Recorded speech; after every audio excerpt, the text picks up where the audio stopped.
Solimán el Magnífico fue un sultán fuera de lo común en la historia del Imperio Otomano.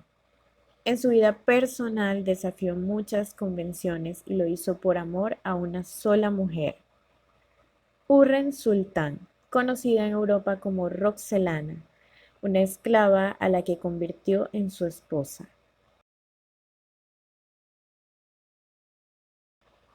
En la historia del Imperio Otomano, pocas historias personales resultan tan sorprendentes como la de Hürrem Sultán, o Roxelana como se le llamaba en Europa. Esta mujer, capturada como esclava cuando era adolescente, fue regalada como concubina al príncipe Solimán, que pasaría a la historia como el Magnífico. Su amor por ella fue tal que no solo la liberó de su condición, sino que la elevó al rango de esposa legítima, desafiando siglos de tradición.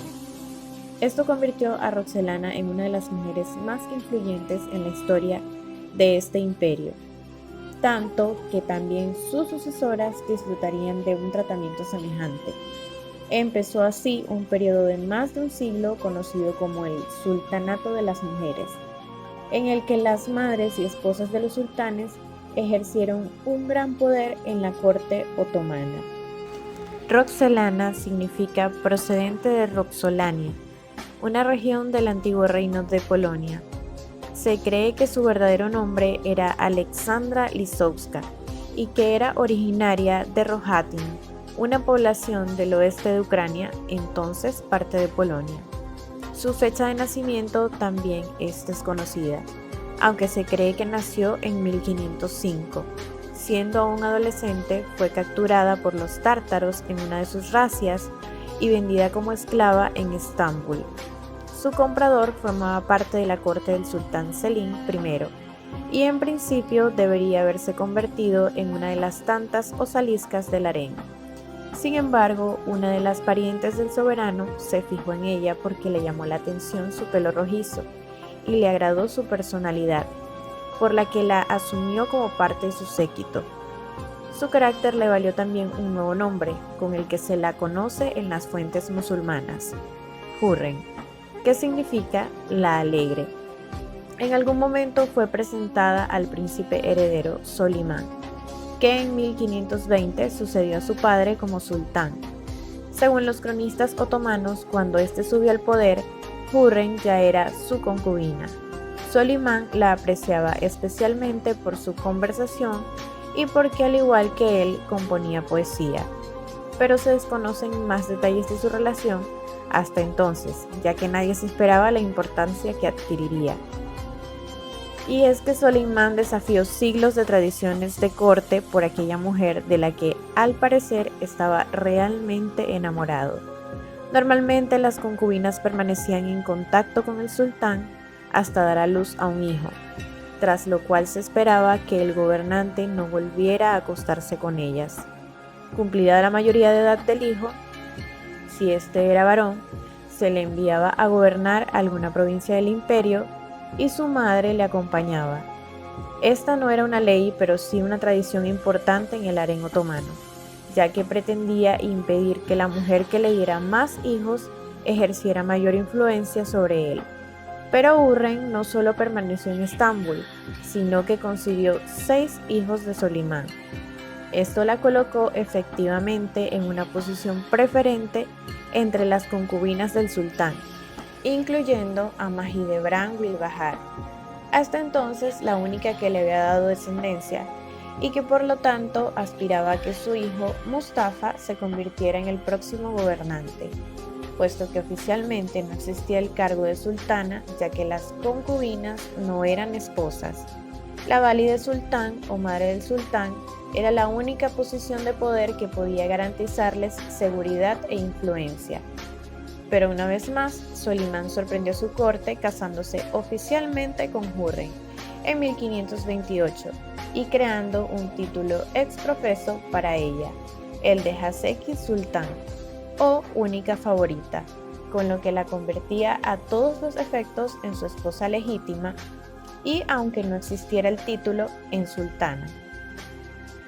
Esta decisión escandalizó a no pocos miembros de la corte, pero no podían hacer nada al respecto.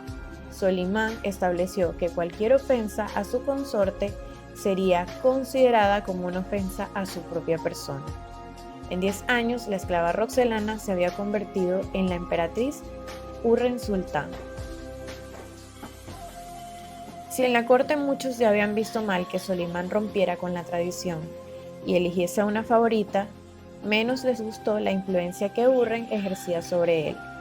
El sultán tenía a su esposa en gran estima, y no solo le consultaba las decisiones que tomaba, sino que le permitía tomar algunas iniciativas oficiales y le confiaba tareas diplomáticas, como la correspondencia con soberanos extranjeros. Una de las primeras cartas oficiales que Hurrem escribió fue precisamente a Segismundo II Augusto, el rey de su tierra natal, Polonia, y gracias a ella se estableció una alianza polaco-otomana. También logró salir victoriosa en la cuestión del heredero al trono. Varios altos cargos de la corte apoyaban a Mustafa, el primogénito de Solimán, pero todos cayeron en desgracia uno tras otro, algunos por motivos fundados y otros posiblemente a causa de Hurrem. El propio Mustafa fue acusado de formar parte de un complot para hacerse el poder y ejecutado por orden de su propio padre en 1553, y su madre Mahidevran Welbahar desterrada a una provincia lejana. Uno de los hijos de Hurrem se convertiría en el próximo sultán con el nombre de Selim II. Hurrem Sultán murió en abril de 1558 y fue enterrada en un magnífico mausoleo en la mezquita de Solimán. El sultán dispuso que su propio mausoleo debía ser adyacente al de su esposa, voluntad que fue respetada por su hijo. La lucha por el poder muestra la faceta más despiadada de Hurrem, que por otra parte no era nada raro e incluso podía considerarse necesario para sobrevivir en la corte. Por el contrario, en su actividad pública hay muchos ejemplos de actividades benéficas o cuanto menos útiles para la gente común. Financió hospitales, madrazas, baños públicos y comedores para los pobres, no solo en la capital, sino en lugares de importancia simbólica como Jerusalén y la Meca. Su fama traspasaba fronteras y era conocida por artistas de toda Europa. Tiziano pintó sus retratos más famosos. Escritores del siglo de oro español como Quevedo y Lope de Vega la mencionan en sus obras e inspiró incluso una de las sinfonías de Franz Joseph Haydn. ¿Qué historia podía ser más increíble que la de una chica esclava que se convirtió en la emperatriz de uno de los mayores imperios de su época?